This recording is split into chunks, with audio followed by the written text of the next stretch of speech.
Et salut toi YouTube, on se retrouve chez moi, en France, j'allais dire en Espagne, mais non, l'Erasmus est terminé pour moi. Et il est donc venu le temps pour vous faire un petit résumé, un petit récapitulatif de ce qui s'est passé sur cette année, que j'ai donc passé en Espagne, à Grenade, donc dans le sud de l'Andalousie, où il faisait très très chaud, et où j'ai passé, je pense, ma meilleure année scolaire, du moins depuis pas mal d'années. La dernière c'était je pense au CP quand plus sérieusement la vidéo va donc se découper en plusieurs parties. La première où je vais un peu filer mes impressions pêle-mêle comme elles me viennent à l'esprit, vous donner mes conseils en tout cas je l'espère. Et après je vais reprendre quelques questions que vous m'avez posées sur les réseaux sociaux pour en faire une petite FAQ. Je vais essayer de glisser quelques extraits vidéo que j'ai pu prendre au cours de l'année, mais aussi quelques photos que vous ayez le meilleur rendu possible, la meilleure impression possible de ce que vous pouvez vivre en Erasmus. Mais en tout cas, cette expérience c'est la mienne. Votre expérience, vous allez la façonner vous-même si vous partez en Erasmus ou même si vous partez à l'étranger, que ce soit pour un mois, 2 semaines ou ce que vous voulez. L'important c'est de faire vraiment ce que vous avez envie de faire, et c'est ce que j'ai réussi à faire cette année, et on va y revenir tout de suite. Pour faire un rapide récapitulatif, j'étais donc débarqué à Grenade en Espagne courant septembre au tout début, et j'y suis resté jusque fin juin, date à laquelle j'avais mes derniers examens. Pour ceux qui se demandent, écoutez, ça s'est très bien passé, j'ai tout validé avec 8,3 sur 10, les notes sont sur 10 en Espagne, ce qui me fait à peu près 16,5. J'attends quand même le rendu des notes de la fac de Lille qui devrait pas tarder à arriver dans ma boîte mail. Écoutez, je suivais du coup un cursus STAPS, donc je faisais STAPS en Espagne, et il faut savoir que, honnêtement, si les cours sont très bien et si pour rentrer à la fac en Espagne c'est plus compliqué, vous devez avoir une note minimale pour entrer dans certaines facs, surtout que le STAPS de Grenade était très réputé, voire le plus réputé d'Espagne, même très bien réputé de manière mondiale. Et il faut savoir après que les examens, en tout cas pour les matières que j'avais, étaient plutôt faciles. J'avais les mêmes examens que les Espagnols, et pour autant, c'était, sans vouloir me jeter des fleurs, pas pour autant très compliqué avec des QCM ou alors beaucoup d'entretiens oraux, d'exposés tout au long de l'année. Mais il faut noter qu'il y avait des intervenants de bonne qualité, et ça, on peut pas leur enlever. J'ai pas trop envie de m'éterniser sur l'aspect scolaire, parce qu'au final, l'Erasmus, c'est important quand même d'aller aux cours, faut le dire, hein. J'ai pas été trop de ceux qui ont mis de côté les cours là-dessus, je vous encouragerai jamais à faire ça. D'ailleurs, voilà, je vous le conseille, passez vos examens, ça pourrait être con de vous voir faire sauter vos bourses. En parlant des bourses, justement, moi, elles m'ont bien aidé. Elles ont mis du temps à arriver, mais il faut dire qu'une fois qu'elles sont arrivées, donc la bourse Erasmus+, que j'ai touchée, et la bourse de la région, du coup, Mermoz, qui en gros, ça a représenté, je pense, en tout, vu que j'ai touché les derniers sous qui me manquaient à la fin de l'Erasmus, quand vous envoyez votre récapitulatif des notes, c'est dur, purée. Et j'ai touché en tout, je pense, 3600 € à l'année. Pour ceux qui me suivent depuis le début, vous le savez, vous avez pu voir sur le contenu de la chaîne, mon objectif principal était de faire le plus de stades possible en Espagne, et pas que au final, vu que si vous avez pu suivre, vous avez vu qu'on a été à Gibraltar, au Portugal, mais aussi en Autriche, rien à voir, il y avait un mois de vacances et on y est allé. Écoutez, mon but a été de faire autant de stades possible, et c'est plutôt réussi, j'ai envie de dire. J'ai fait pas mal de vidéos, j'ai pu voir un nombre de stades en une année, chose que je n'avais jamais faite avant. Avant mon Erasmus, j'avais dû faire 6 stades en tout. Et là, je pense que j'en suis à une vingtaine au moment de faire les comptes. Donc là-dessus, de ce point de vue-là, j'ai vraiment atteint tous mes objectifs. Un autre objectif était aussi d'apprendre à parler d'autres langues. L'espagnol, franchement, je me débrouille très très bien, je pense. Pas un bilingue, j'ai pas envie de dire bilingue, et je pense que je le dirai jamais parce que j'ai pas le niveau d'un natif. Mais même en anglais, en vrai, j'ai bien progressé en anglais avec les autres étudiants. Erasmus, quand il débarque en Espagne, il ne parle pas trop bien espagnol, du coup vous passez par l'anglais et vous verrez que vous allez progresser dans une langue, voire une deuxième aussi, si vous apprenez la langue locale. Là je vais faire un dernier petit point, c'est sur la ville de Grenade en elle-même, puis après je passerai aux questions qu'on m'a posées, vu que tout ce que j'ai encore envie de dire c'est dans les questions que vous m'avez posées sur Instagram. Donc il faut savoir que la ville de Grenade, en Andalousie, est une ville magnifique, mais pas trop grande. C'est sur le papier, ça peut paraître grande ville. Moi, j'ai trouvé que c'était plutôt assez calme en termes de densité. Puis au final, vous allez voir que vous allez toujours retomber sur les mêmes personnes. Vu que c'est une ville grande sur le papier, mais au final assez petite. C'est-à-dire un peu comme à la manière de Lille, on pourrait avoir, pour ceux qui me suivent de l'école de l'académie ESJ. Vous sortez et vous retrouvez toujours les mêmes têtes. C'est une grande ville sans être vraiment une grande ville, c'est assez convivial. Il y a beaucoup de fêtes, beaucoup de soirées. Et on s'y plaît bien, en tout cas c'est très étudiant. Et si vous hésitez, je vous conseille d'y aller parce qu'il y a Grenade, qui est une très belle ville avec le quartier de l'Albécine, mon quartier préféré, mais aussi l'Alhambra. Mais au-delà de ça, c'est dans une région, l'Andalousie, qui est sublime, avec pas mal de grandes villes aux alentours. Il y a vraiment tout. Il y a la mer, pas loin. Vous pouvez aller à l'océan, à Cadix. Vous pouvez vous rendre au Portugal à 4h30, 5h en voiture. Et de ce point de vue-là, je pense que c'est sympa. Et puis, l'Andalousie, c'est magnifique, comme je vous disais. J'ai fait Cordoue, Séville, qui sont deux villes totalement sublimes. Donc voilà pourquoi moi je trouve que l'Andalousie est une très belle région. Et Grenade, si vous pouvez y aller, je vous le conseille vraiment sans hésiter. Bip. Maintenant, si on doit passer à la partie FAQ, foire aux questions, et passer donc à ce que vous m'avez demandé sur les réseaux. Il y a la première question que je vois là, c'est est-ce que ça va? Écoutez, vraiment, je pète la forme. J'ai pas encore eu de contre-coup vraiment du fait que je sois rentré en France, parce qu'en soi, je vais pas vous mentir, j'étais quand même content de rentrer en France. J'étais triste bien sûr au moment de dire au revoir à tous mes potes que j'ai rencontrés au cours de l'Erasmus, mais en même temps j'étais content de rentrer pour revoir la famille, ma copine, ou aussi retrouver le club de foot qui ma foi m'a bien manqué, bien que j'ai pu jouer cette année avec pas mal de gens, pas mal d'étrangers, pas mal d'Erasmus, mais le vrai foot en club m'avait manqué au FC Dombasle. Et de ce point de vue-là, j'étais quand même assez content de retrouver ma France, mon pays, mon camembert. Oh, l'anecdote à venir. Alors là, c'est vraiment pas une question très poussée, hein, c'est les Autrichiens, juste les Autrichiens. C'est Eloi, du coup mon compagnon de vidéo que vous avez pu voir à de nombreuses reprises sur ma chaîne. Et il faut savoir qu'on a rencontré des Autrichiens avec qui le courant est super bien passé. Johannes, Fabi, Alex, si vous passez par là, je pense que vous comprenez que dalle, mais bon, gros big up à vous, gros bisous.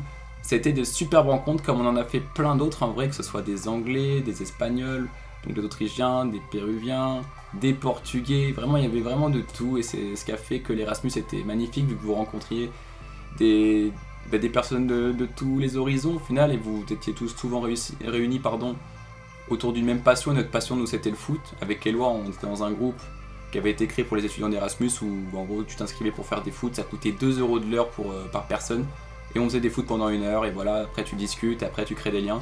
C'est pour ça que du coup il y a des liens avec des personnes qui se sont faits de manière un peu plus forte, des Autrichiens notamment, et qui ont sorti boire de nombreux verres au-delà du football, et qu'on ira voir en Autriche chez eux en octobre avec Eloi. Pourquoi pas pour un vlog, qui sait, découvrir une nouvelle ville, à Graz, à voir, à suivre. Oh, l'anecdote à venir. Le plus dur dans l'expérience Erasmus, je pense que c'est le départ, vraiment le fait de partir à l'aventure, tu ne sais pas dans quoi tu t'engages. Je pense que ça m'a fait peur, vous avez pu le voir dans le premier vlog, dans le vlog descente. J'étais pas bien, j'étais perdu, je savais pas vraiment où est-ce que je m'engageais, comment ça allait se passer, mes relations qui restaient en France, notamment ma copine, je savais pas, j'étais complètement perdu. Heureusement, il y avait Eloi que j'ai rencontré il y a quelques années quand même, et d'autres Français que j'ai rencontrés par la suite, qui m'ont aidé, qui m'ont permis vite de m'acclimater aussi en Espagne en même temps qu'eux. Mais je pense que c'est le plus compliqué et certains Erasmus, Solène, sur le chaîne YouTube a fait une vidéo que je vais vous faire afficher ici parce qu'elle est vraiment superbe et elle en parle et c'est important. Il y a pas mal d'étudiants qui doivent avoir un peu d'anxiété. Le fait de partir, de se retrouver dans une nouvelle ville, tu sais pas vraiment quoi faire, tu connais peut-être pas grand monde. J'avais cette chance de connaître du monde du coup directement sur place. Léa, Anaïs qu'on a rencontré qui étaient dans la même école que nous. Et ça fait plaisir d'avoir des points sur lesquels s'appuyer rapidement et vraiment. Je pense que c'est une question importante qu'il faut évoquer parce qu'on n'est peut-être pas tous social de la même manière, on va peut-être pas aller vers les personnes tout de suite parce qu'on aura un peu peur. Et c'est pour ça que c'est peut-être la partie la plus difficile en fait, c'est de se lancer, d'aller à la rencontre des gens et de se créer directement des contacts, des amis avec qui vous allez sortir. Et profiter tout simplement, pas oublier votre vie en France, c'est pas ça le but, c'est juste profiter à fond de votre expérience Erasmus. Oh, l'anecdote à venir. Alors est-ce que tu pars en ayant l'impression d'avoir fait tout ce que tu voulais ? Eh oui, en vrai oui, totalement. J'ai pas fait tous les stades que j'avais sur ma liste, mais j'ai fait tous les plus gros, tous ceux que je voulais. J'en ai même rajouté à l'image de Villarreal, à l'image de Lisbonne, à l'image de Vienne, qui n'était vraiment pas prévu au programme. Ceux que je n'ai pas fait, c'était pas les plus grosses équipes, c'était même des fois des D3, des D4 espagnols. Donc vraiment là-dessus, de ce point de vue, la football, je me suis vraiment éclaté. J'ai fait des rencontres géniales. Je parlais des étrangers, mais je vais aussi vous parler des Français. On a eu un groupe de 13, 14, 15 personnes formidables, que ce soit au premier ou au second semestre, avec qui on a beaucoup traîné. Bon, c'était le danger aussi, hein, mais franchement, on traînait pas que entre Français, on avait d'autres contacts, mais c'était vraiment des personnes formidables de toute la France. Et on avait vraiment un groupe soudé, on a fait pas mal de choses ensemble, soit des sorties plage, ou même à la fin, on s'est fait un petit week-end dans une villa, c'était incroyable, le cadre était idyllique. Bon, j'étais malade comme un chien et je pense que j'avais le Covid, mais c'était juste formidable de vivre ça tous ensemble, vu qu'au final, c'est une expérience qu'on vit qu'une fois dans notre vie, et ces choses-là, ces mémoires, ces souvenirs resteront dans les mémoires à jamais, puis on saura que c'était avec ces personnes-là qu'on l'a fait, et qu'on les a fait, et c'est ça qui rend la chose magnifique. Oh, l'anecdote à venir. Donc non, vraiment, j'ai vraiment fait tout ce que je voulais. Ça me fait rebondir sur une autre question qui est, est-ce que tu as des regrets? En soi, je pense que j'ai vraiment aucun regret. Au second semestre, j'ai fait moins de stades, et vous l'avez vu, il y avait moins de vidéos. Mais c'est aussi parce qu'il y a eu des effets secondaires, hein.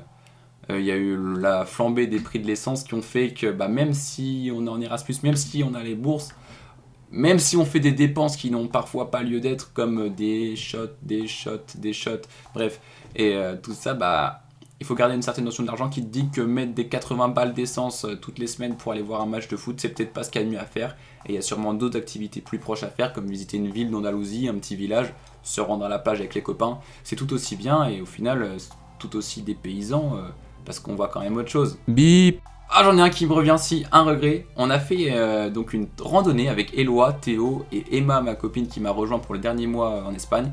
Une randonnée, on voulait atteindre le plus haut point d'Espagne, mais il s'est passé que malheureusement on est tombé sur le seul jour. Ça faisait 3 semaines qu'on était en pleine canicule de 40 degrés tous les jours, que ça ne redescendait pas la nuit. On s'est dit on part à la montagne, on aura de l'air frais, on va pouvoir faire de la randonnée et aussi atteindre le plus haut point d'Espagne à 3400 mètres. Et bingo, c'est le jour où la pluie est revenue, mais des grosses intempéries. On a beau être parti le matin, malheureusement, le chemin a été beaucoup trop dangereux. On a commencé à avoir très froid à 2900 mètres, il pleuvait, rendant les cailloux très glissants. Et on a pris la sage décision de faire demi-tour, bien qu'on n'était qu'à 45 minutes du sommet. Oh, l'anecdote à venir. Aurais-tu voulu partir ailleurs? Eh bien non. En vrai, j'ai fait qu'un seul vœu avec mes universités partenaires. C'était Grenade. Je voulais vraiment partir dans le sud de l'Espagne pour reprendre une langue que j'adorais apprendre, que j'adorais parler, mais surtout aussi découvrir une partie de l'Espagne que je ne connaissais pas, vu qu'on est de Nancy. Enfin, moi je suis de Nancy. Quand je descends en Espagne, c'est souvent qu'on s'arrête vers Barcelone ou plus bas, et on connaît déjà. Du coup, je me suis dit, j'ai envie de visiter le sud de l'Espagne. J'ai vraiment fait tout le sud. Si l'Espagne vous la coupez comme ça, j'ai vraiment fait tout ce qu'il y avait en dessous, et là-dessus, je me suis vraiment éclaté. Donc non, j'aurais pas voulu partir ailleurs. Il y a plein d'autres parties dans le monde que j'ai envie de visiter. Parce que voilà, ce petit côté aventurier, il part pas comme ça. Et ça, justement, cet Erasmus, ça m'a donné envie de continuer de découvrir, de continuer de mener une vie de globe-trotteur, de voyage. Mais bon, faut profiter avant qu'on crève de la canicule. Waouh! Bip. Enfin, une dernière question intéressante, c'est tu sortais à quel rythme et où tu allais? Alors je sortais, donc au premier semestre, je sortais très peu. Il faut savoir, comme je le disais, j'avais un peu... peut-être, je sais pas, un petit mal du pays, je vivais assez loin du centre, au final je vivais dans ma résidence en face de la fac. Ça c'était pas tellement loin, moi je marchais, ça me dérangeait pas de marcher, mais je sais pas, j'avais pas envie de sortir. Et il faut savoir que je suis pas quelqu'un qui aime beaucoup aller dans les grosses boîtes, je déteste les boîtes, voilà c'est dit. Les bars dansant ça peut le faire, mais moi je suis plutôt quelqu'un qui aime bien les soirées entre amis. Du coup, ce que je faisais à la limite c'était j'allais dans les before, discuter, après dès que ça allait dans les bars et dansant et les boîtes, je me refermais sur moi-même et je rentrais chez moi. Voire pire, des fois je ne venais même plus parce que je me disais que le programme ne m'intéressait pas. Et ça a sûrement participé à ce que je disais avant, que j'étais un peu dépaysé et pas vraiment dans mon Erasmus. Enfin, j'étais pas au top à cette période. Mais au deuxième semestre, j'ai commencé à ressortir pas mal, vu que en fait j'ai eu un déclic, c'est que je me suis dit, purée, mon Erasmus se termine déjà dans 6 mois. En fait, on avait un groupe qui était déjà reparti, on s'est dit purée, ils ont déjà fini, nous ça va faire pareil. Donc je me suis dit, faut profiter, fais les rencontres, crée des liens avec les gens que tu connais vite fait au final, vu que tu traînes pas trop avec eux. Et c'était la meilleure des solutions, je suis sorti un peu plus souvent, j'allais au-delà du before, même s'il fallait me traîner par la peau des fesses, et les Français vous le diront. Mais au final, j'ai rencontré des personnes superbes, c'est les personnes dont je vous parlais il y a encore quelques minutes, et je regrette pas du tout ça. Et même si j'aime pas les bars, tout ça, enfin les bars trop dansants, il y a toujours des endroits où on peut retrouver ses passions premières. Par exemple, mon bar préféré, et le bar de pas mal de gens qui m'entouraient, c'était le Hannigan. Le Hannigan, c'est quoi? C'est un bar, tout simplement un pub irlandais, qui diffusait tout le sport. Alors là, on y a passé des heures, je pense, à prendre des grandes pintes d'Amstel, à discuter avec les serveurs aussi, à y faire des rencontres d'une fois. Parce qu'au final, les gens, ils étaient parfois en vacances et tu parlais, voilà, quand je vous disais qu'on parlait anglais, j'ai parlé anglais plusieurs fois avec des gens là-bas, juste le temps d'une soirée, à parler de matchs de foot, ou de Formule 1, etc. Et voilà, c'était un superbe endroit pour faire des rencontres également, et pour poursuivre le sport. On y a d'ailleurs fait la Saint-Patrick, c'était très sympathique également. Mais voilà, il n'y avait pas que ça, il y avait plein de bars agréables, bien, même si j'ai même bougé le corps à un moment, mais oui, voilà, même si j'aime pas, ça m'arrive aussi de danser un petit peu, pas comme Eloi, ce grand danseur fou d'afro-trap, mais bon. Non, puis il y a eu aussi cette période des férias durant une semaine en juin qui était très sympathique. Les férias, c'est quoi? C'est en gros sur une semaine, c'est la fête au village, il y en a partout en Espagne, et bah à Grenade. C'était sur une énorme place, il y avait une grande partie fête foraine dans laquelle on n'a pas trop traîné, et une grande partie avec plein de ce qu'on appelle des casetas, donc c'est des petits chapiteaux avec la possibilité de boire, de manger toute une soirée et de danser jusque 6h du matin quand on sait que certains bars ferment à minuit, d'autres boîtes ferment à 4h, 5h, bah là c'était génial pendant une semaine, tu passais d'une caseta à l'autre, tu changeais de style de musique très rapidement. Et franchement, c'était vraiment super sympa, l'ambiance était vraiment géniale. Bip. Donc voilà, je vais finir cette vidéo sur la fin de mon Erasmus en vous disant, en vous conseillant de si vous avez la possibilité de partir, faites-le. Faites-le, écoutez, même un mois, 2 semaines, vous voulez vous faire un trip à l'étranger, même seul, faites-le, c'est une superbe expérience, vous faites des rencontres, si vous êtes social, même si vous l'êtes pas, vous vous forcez, vous allez voir, vous allez tomber sur des gens incroyables et vous regretterez jamais d'avoir fait ça. Mes conseils quand même pour ceux qui le font dans le cadre des études, c'est d'aller vraiment aller en cours. Aller en cours, vous allez peut-être même voir des matières, suivre des matières que vous ne pouvez pas avoir en France, donc faites-le et vous allez apprendre des choses, vous allez apprendre la langue et surtout vous n'allez pas louper vos partiels, c'est hyper important. C'est vraiment pas compliqué je pense de valider son année, même s'il y a des matières et des licences parfois plus compliquées. Si vous êtes un minimum assidu, je suis certain que vous allez réussir à valider sans trop de problèmes. Parce que vous êtes tous des champions, Si tu regardes cette vidéo, c'est que t'es un champion, il y a que des champions ici.